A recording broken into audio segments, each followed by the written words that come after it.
and welcome to Satterwhite Farms. My name's Kevin Satterwhite, and I'm a fourth generation farmer.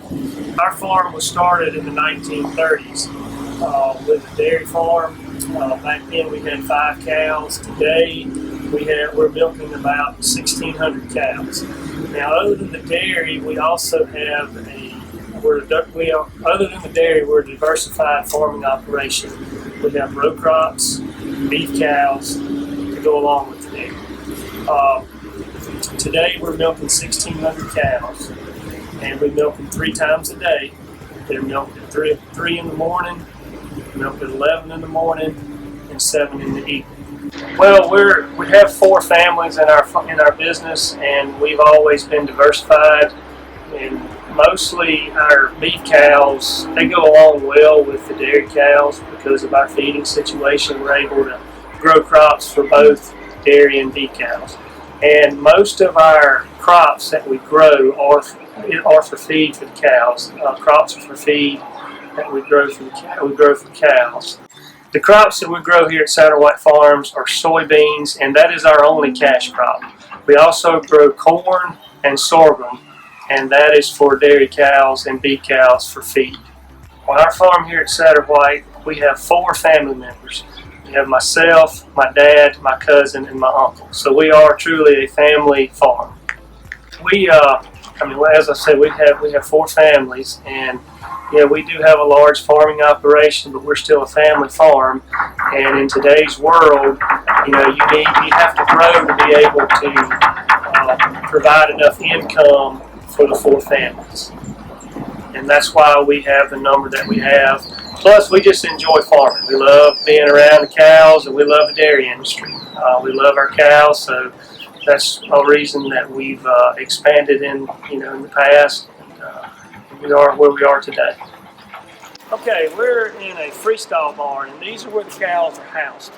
And we like them to be inside in these barns because we can control their climate and their temperature. As you can see, we have fans, and we have misters here that will spray water on these cows. These cows are laying in sand beds. I like to tell people that it's kind of like cows laying at the beach. It's kind of like people at the beach, but we can have cows laying in the sand. And during the summer, this barn is climate controlled. We have thermostats that bring the fans on, bring the water on, so these cows are cool in the summertime. And in the wintertime, the sand provides a nice bed for them, and on rainy, cold days, we have a roof over their heads so that they're out of the weather. So we like to put them in these barns so that we can take good care of them, and it's basically we can control their environment. I think they're happier in here, and the reason that is because of what I just said. They have the fans and the sand to lay in and the misters, and we have feed in front of them at all times, and water. As you can see, they don't have to go very far to get something to eat. We've actually let cows out of this barn into a field, and they'll stay out there for a few minutes, but they'll come back because this is where they want to be. And we actually, when we built our first freestall barn, we had cows outside for many years. And so we brought them into this barn, and we had the same concerns. What would these cows do coming from out in a pasture into a barn? But we saw a dramatic increase in milk production. And so that tells us when cows increase milk production that they are happier. So it's been clear to us and other dairy farmers in the dairy industry that these cows would prefer to be under a barn where they can be taken very good care of. And that's another thing. We're here all the time. We walk through them. We can see them. We can make sure they're staying happy and healthy.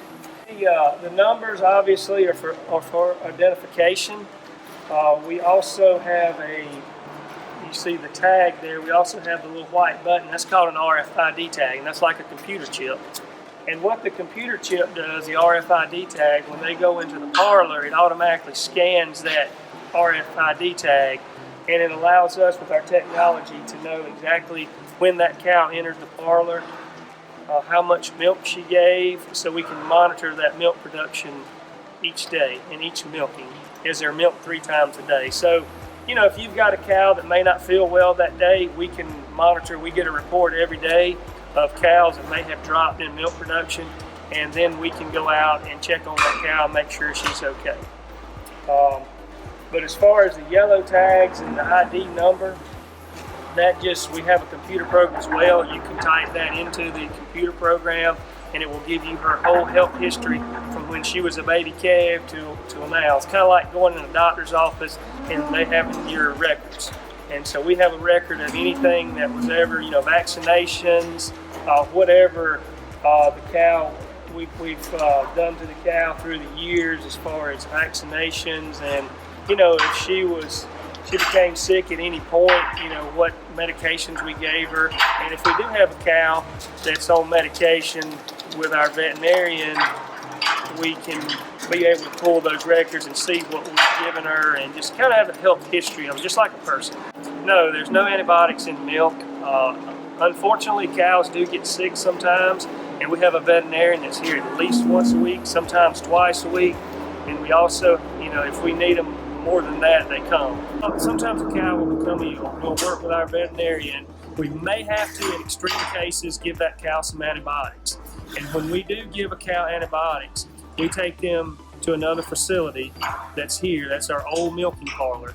That milk, those cows are milked in the old facility, and that milk stays down there, and it never gets in the food chain, never gets shipped here to processing plants. So there's no antibiotics in milk because all that milk is discarded at a different facility. We also check daily these tanker loads of milk that leave here. We check daily for antibiotics to make sure that there's no antibiotics in that milk, that we didn't accidentally have a cow get up here by accident and get into the herd. So we're we check that very religiously, very regularly. Also, when that milk gets to a plant to be unloaded, they test it for antibiotics as well. And if they find antibiotics in it, the milk has to come back to the farm to be discarded. DHEC gets involved. The milk co-op that we sell milk to gets involved. So it's really something, as a dairy farmer, you don't want to have happen, because you'll be in a lot of trouble if you have antibiotics in your milk. Most dairy farmers in South Carolina belong to a co-op. And a co-op is just a group of dairy farmers. And those group of dairy farmers sell their milk to the co-op, and the co-op will go out and find a home for that milk. They will find a customer to buy that milk from the dairy farmers. So I don't have to go out and talk to Walmart. I don't have to go out and talk to Food Lion or Ingles or anyone like that, any of these grocery stores. The co-op handles all that. All I do is make sure we just produce good quality milk to sell to the co-op, and they will handle where that milk goes and who buys it. Our feed ration, we have a nutritionist that comes in usually once a week, and that walks through the cows, looks at the rations. He runs samples of our forages, which is our silage, and also our other ingredients. He sends us a ration every week, usually by email, and it has different ingredients. And when we load, our guys will load with a loader. They'll have that paper in front of them. They'll get different ingredients and load off of that nutritionist recommendation. So all these rations here that we're seeing these cows eating are checked weekly, and it's for the best health of the cow, to make sure these cows are being fed properly for the healthiest cow that we can, and the healthiest and safest milk that we can. We process all of our corn silage, and that is the main ingredient in our rations. We buy everything else, we purchase everything else, such as ground corn, soybean meal, cottonseed, distiller's grain, brewer's grain. The list goes on and on. And what we do is we try to find the best bargain, best price of those commodities, and then our nutritionist will formulate a ration based on price. So we try to keep the costs down as best we can. But our main ingredient is corn silage. We do use some sorghum. That is similar to corn silage, but it's grown in the summertime. We do harvest wheat, which is what we call small grain, or ryegrass, potentially to also go with it. So generally farmers use as a main ingredient is corn silage, sorghum, or small grain from the wheat or rye. These silver tanks behind me here these hold 20,000 gallons of water, and what we do when we bring the cows out of the barns to milk the cows, we have people that go in there and clean the barns, and they will flush with this flush water. They will flush down the alleys, and the flush water then goes into a holding pond.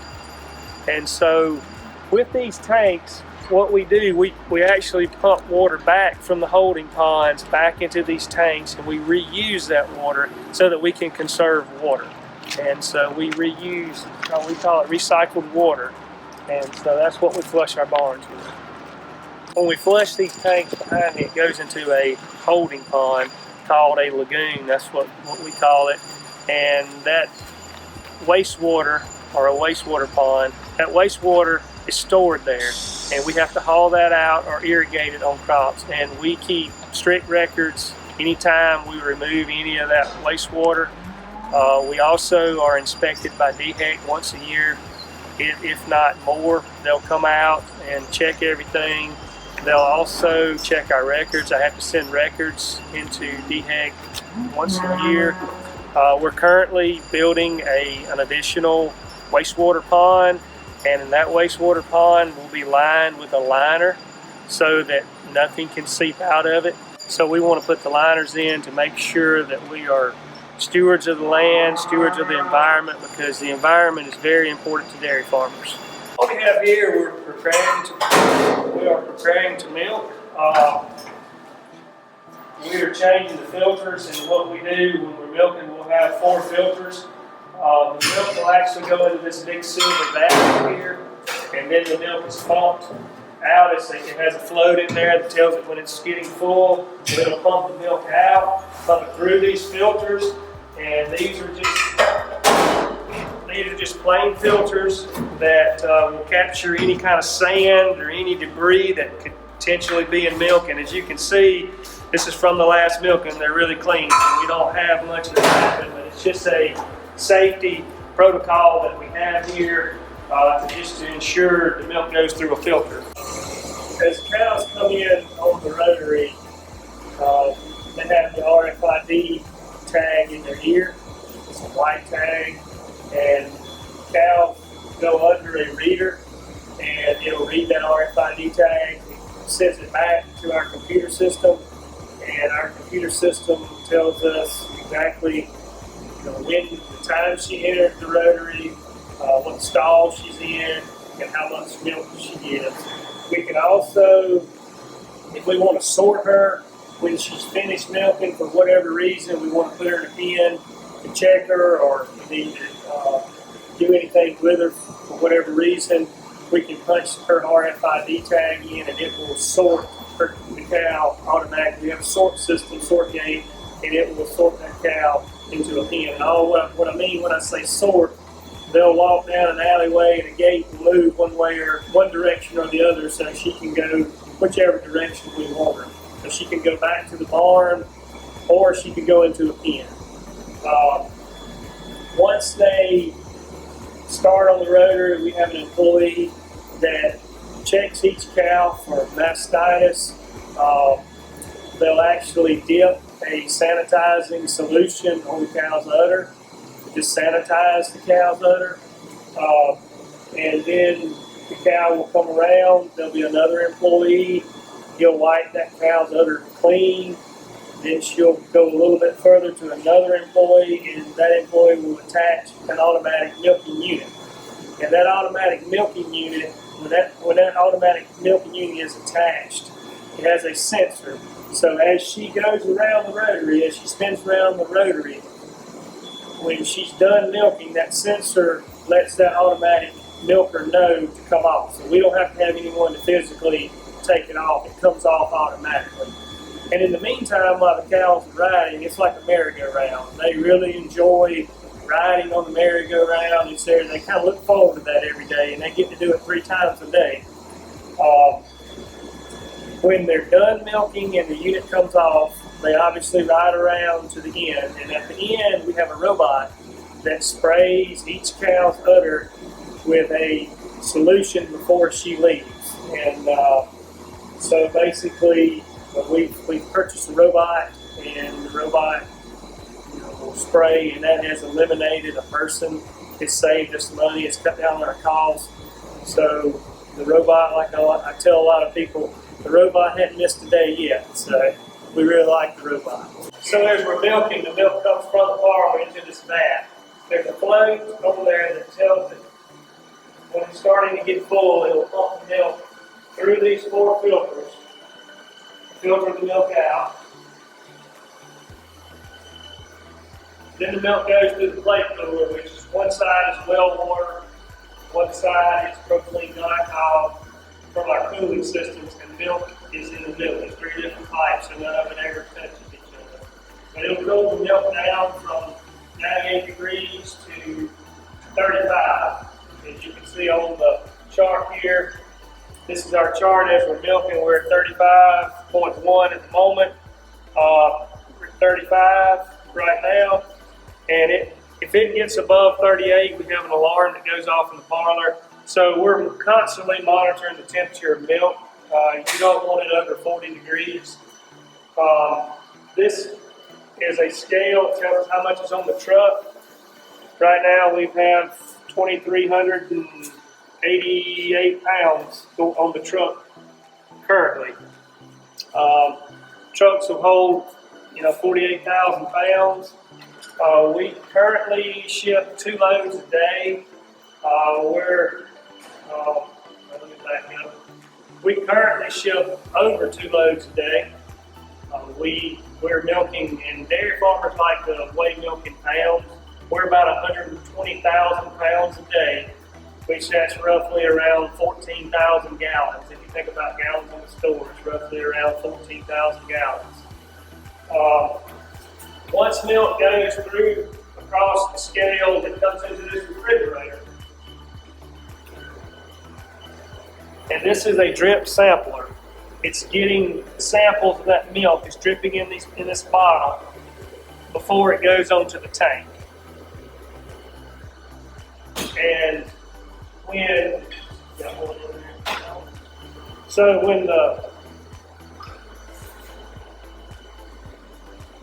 once the tanker is loaded and full, it goes to the milk plant, and the driver will take this bottle, which is a sample from the milk that is on that tanker. He will take this bottle with him to the plant, and this is what the plant will use to get our samples, plus they will take one off the tanker. So you got this bottle that they sample, and you also have the tanker that they will pull a sample off of, and they'll check that for antibiotics and other things, such as they want to make sure there's no high bacteria or anything in the milk, to make sure that we're washing our lines and sanitizing after we milk to make sure everything's good and clean. So all that is monitored, and the results are sent to us, it's sent to our co-op.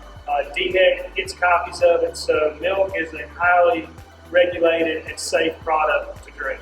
The system that goes overhead, and it goes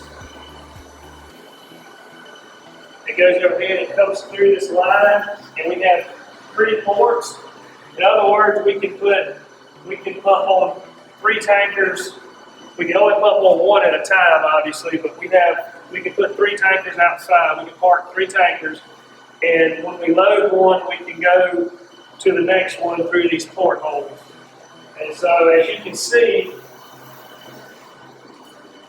we're currently loading this tank here, and you can see that it'll load out and it's going directly into the tank now. So that's where the milk is going.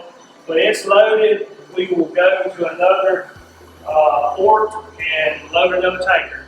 So again, we'll load a little over 2 tankers a day. Once it leaves the farm, it goes to a milk processing plant.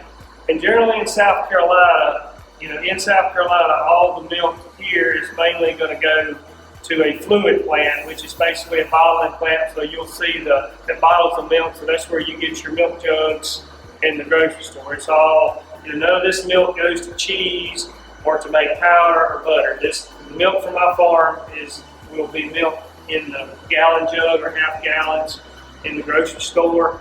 The milk goes to a fluid plant where the co-op has made that sale to that plant, that customer. Currently, my milk is going to either Charleston, Spartanburg, or Asheville. And some of the places you may see my milk is Food Lion, Ingalls, and Walmart. I believe the top challenge as a dairy farmer is labor. We're here someone is here 24 hours a day, and we have to milk cows 3 times a day, every day, 365 days a year. So we have to have people here. So it's very challenging to find people that want to work 7 days a week. So I'd say labor is probably our biggest challenge. Second would just be droughts and just weather. We're always dealing with weather. You never know what the weather holds. Either we have too much rain, not enough rain. It's never perfect. So we have to manage around that. And also price. The dairy industry's really struggled recently with price in the last few years. So it's tough on the dairy industry right now with pricing. So, those would probably be the biggest challenge, 3 biggest challenges that we have. But I think we've been able to be successful in the dairy business because we've invested in facilities, and I think that's probably the key. You have to take care of the cows. We work a lot. We spend a lot of time in it. I mean, it takes a lot of time to manage a dairy farm to be successful. But I just think technology, continuing to keep up with technology, key employees, having the right people on your farm is very critical, and just basically facilities for the cows is very important. I think that's probably why, so far we've been successful.